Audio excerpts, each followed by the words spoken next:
আসসালামু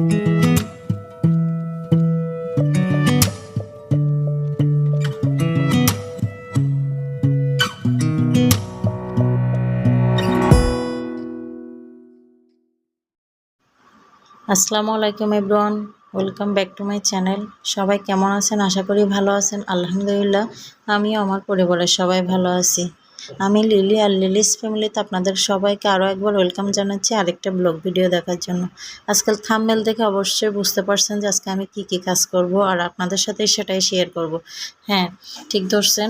আজকে আমি সারাদিন কি পরিষ্কার করব, পুরো বাসাটা কিভাবে ডিপ ক্লিন করব, কিভাবে ঘর মুছবো বা জানালা মুছবো, সেগুলোই আপনাদের সাথে সবই শেয়ার করব। তো দেখতে থাকুন পুরো ভিডিওটা।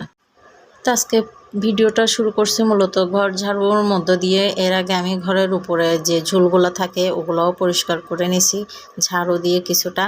আর এরপরে হচ্ছে কি আমার সোফাগুলো সরাই আমি ঘর ঝাড়ু দিয়ে নিচ্ছিলাম। মানে সোফা দেখা যায় যে ছোট বাচ্চা আছে, অনেক সময় সোফার নিচে মানে অনেক সময় কি সপ্তাহের মধ্যে একবার যদি না সরাই দেখা যায় সোফার নিচে অনেক অনেক ময়লা জমে থাকে। তো চেষ্টা করি সপ্তাহে একদিন হলো সোফাগুলো সরাই একটু সোফার নিচেটা ঝাড়ু দিয়ে মুছে ফেলার। তো আমি আজকে সেই কাজটাই করে নিচ্ছিলাম সর্বপ্রথমে। তো সেই সাথে আমি যখন সোফাগুলো ঠিক করতেছিলাম ঝাড়ু দেওয়ার পরে সরাইয়ে, এই ফাঁকে আমার মেয়েও আমার সাথে ঝাড়ু দেওয়ার কাজ করে দিচ্ছিল কিছুটা। আসলে ছোট বাচ্চা থাকলে কাজের মধ্যে এরকম একটু আধটু দুষ্টুমি করবে, এটা তো স্বাভাবিক। আসলে দুষ্টুমি করবে না এটা বললে কিন্তু অস্বাভাবিক শোনায়, কিন্তু দুষ্টুমি করবে এটাই স্বাভাবিক আর কমন বিষয়। সেটা যাদের ঘরে বাচ্চা আছে ছোট, তারা অবশ্যই বুঝতে পারবে। যাদের ঘরে নেই তারাও এটা বুঝতে পারবে, কারণ কোনো না কোনো সময় তারাও বাচ্চাদের সাথে ছিল বা থাকবে বা ছিল, এরকমই কিছু একটা। যাই হোক, আমি আজকে আমার পুরো বাসাটা ডিপ ক্লিন করে নিচ্ছিলাম, যেহেতু মানে ঈদের পরে একবার পরিষ্কার করা হয়েছে। আবার দেখা গেছে কি কিছুদিন আগে বৃষ্টি হয়েছিল, তখন আমি জানালাগুলা মুছে নিয়েছিলাম। কিন্তু তারপরে দেখা যায় যে কি বাসা একটু কয়েকদিন গেলেই মানে বাইরের ধুলোবালি এসে উপরে ঝুল টুল জমে একদম নাস্তানাবত অবস্থা হয়ে যায়। আর যেহেতু বাচ্চা আছে, এরা তো সবসময় ছোটোখাটো ময়লা আবর্জনা এগুলা নিয়েই খেলে। আসলে শহরের বাসায় এরা আবার ময়লা আবর্জনা ওই বা কোত্থেকে পাবে, যেমন কাগজের টুকরো বলেন এটা সেটা, এগুলো ছিঁড়ে খেলাধুলা করে। আসলে ওদেরকে দেখলে আমার ছোটোবেলার কথা খুবই মনে পড়ে, কারণ আমাদের ছোটোবেলাটা কাটছে গ্রামে। আর গ্রামে তো আমরা তখন ছোটোবেলায় দেখা গেছে অনেক সময় মাটি এটা সেটা গাছপালা নিয়ে খেলা করতাম বাগান ঝোপঝাড়ে গিয়ে। তো আসলে এখনকার দেখা যায় আমরা যারা শহরে থাকি আমাদের বাচ্চারা সবসময় বাসার মধ্যে বন্ধ থাকে, আর বন্ধ অবস্থায় ওরা কি করবে, ওরা সবসময় চেষ্টা করে কাগজ ছিঁড়ে এটা সেটা করে। বেশিরভাগ সময় তো ওদের টিভি আর মোবাইলে চলে যায়। এখনকার বা যুগের মধ্যে এইসব জিনিসগুলা দিয়ে বাচ্চারা বেশি বড় হয়ে উঠতেছে। আসলে আগে যেরকম আমরা ছোটোবেলায় কাদামাটি দিয়ে খেলতাম, এখন অবশ্য গ্রামে যারা থাকে তারা এখনও করে। আমরা যারা শহরে থাকি আমাদের বাচ্চারা তো ওইসব জিনিসগুলো আর পায় না।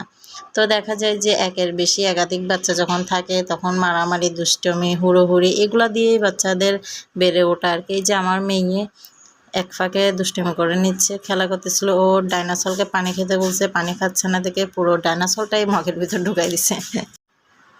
তা আমি বসে বসে ওর দৃশ্যগুলো দেখে অনেকটা হাসতেছিলাম। আর আমার বাসার সবগুলো ফ্যানও আমি আজকে মুছে নিছি উপরে, সেগুলো আপনাদের সাথে আর পুরো শেয়ার করলাম না। দেখা যায় যে কি আসলে টুকিটাকি সব কিছু শেয়ার করতে গেলে ভিডিওটা অনেক বড় হয়ে যায়।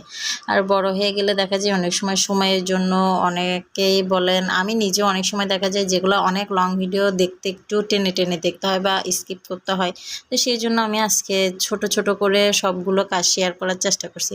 আর সব কিছু ঝেড়ে মুছে নেওয়ার পরে আমি আমার বাসাটা পুরো নিচে হাতে মুছে নিই। আসলে আমার বাসায় মপ আছে, মপ থাকলেও আমি চেষ্টা করি সবসময় হাতে ঘর মোছার। আর ডেটলের পানি দিয়ে মুছে নিচ্ছিলাম আজকে, যেহেতু আমি উপরে ঝাড় দিয়েছি ময়লা আবর্জনা বেশি হয়েছিল, বালু টালু উপর থেকে ছাদ থেকে কিছু পড়ছিল, সেই জন্য ডেটলের পানি দিয়ে মুছলে আমার মনে হয় যে লাইজলের থেকে ডেটলের পানিটা দিয়ে ইউজ করলে ওটা আমার মনে হয় বেশি হেল্পফুল হয়। কারণ আমার বাচ্চারা দেখি যে আমি ডেটলের পানিটা রেগুলার ইউজ করলে আমার বাচ্চারা একটু অসুখ বিসুখ অনেক কম হয়, কারণ বাচ্চারা দেখে যে অনেক সময় নিচে অনেক কিছু ফেলে মুখে দিয়ে ফেলে তুলে। তো আমি সবসময় চেষ্টা করি ডেটল পানি ইউজ করার জন্য। আমি লাইজল তেমন একটা ইউজ করি না, বাসায় থাকার পরও কিন্তু আমি তেমন একটা লাইজল ইউজ করি না। আমি সবসময় চেষ্টা করি ডেটল পানি দিয়ে পুরো বাসাটা ক্লিন করার। তো আজকে সেরকমভাবে মুছে নিচ্ছিলাম ডেটল পানি দিয়ে। আর এই যে আমার মেয়ে আর ছেলে দুই ভাই বোনে দুষ্টিমি করতেছে। আসলে একাধিক বাচ্চা থাকলে মারামারি বিচার, কিছুক্ষণ পর পর এ মারছে ও মারছে, এগুলো স্বাভাবিক। আর এই যে আমার বারান্দায় কিছু মরিচের চারা হয়েছে, এক ফাঁকে ছোট করে আপনাদের সাথে সেটাও শেয়ার করলাম। আর তিতকলা বিছি ফেলছিলাম এক জায়গায়, সেখানেও 3-4টা তিতকলা হয়েছে। ইনশাল্লাহ যদি গাছে ভবিষ্যতে তিতকলা হয় সেটাও আপনাদের সাথে শেয়ার করব সময় করে।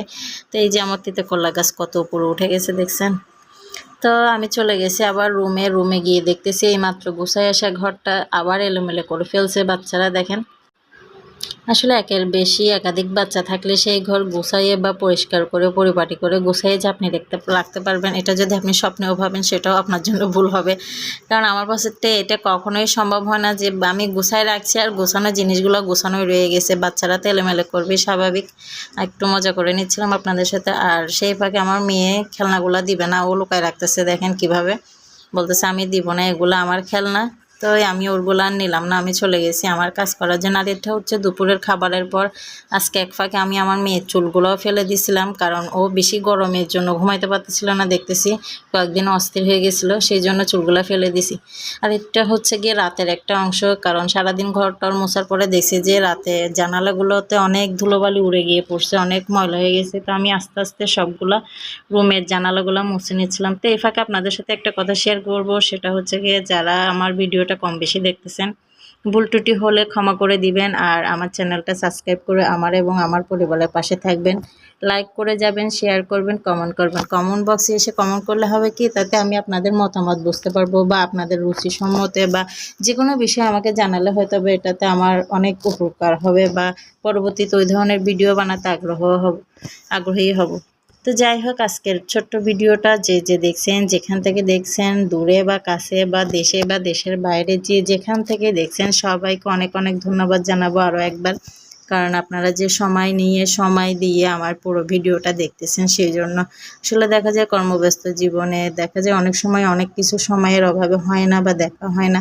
তো তারপরেও যে এত ব্যস্ততম সময়ের মধ্যে দিয়ে, ব্যস্ত জীবনের মধ্যে দিয়ে যে আপনারা আমার ভিডিওটা দেখতেছেন, সেই জন্য আপনাদের সবাইকে অনেক অনেক ধন্যবাদ জানাই।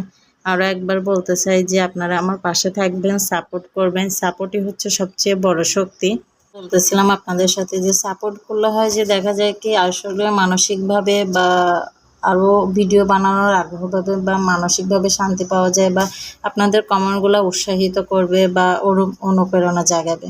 সেই জন্য এই কথাগুলো আপনাদের সাথে বারবার করা। তো আমি একা রাতে, যেহেতু নিজের ঘরের কাজ দিনে বা রাতে যখনই সময় পাই আমি করে নেওয়ার চেষ্টা করি।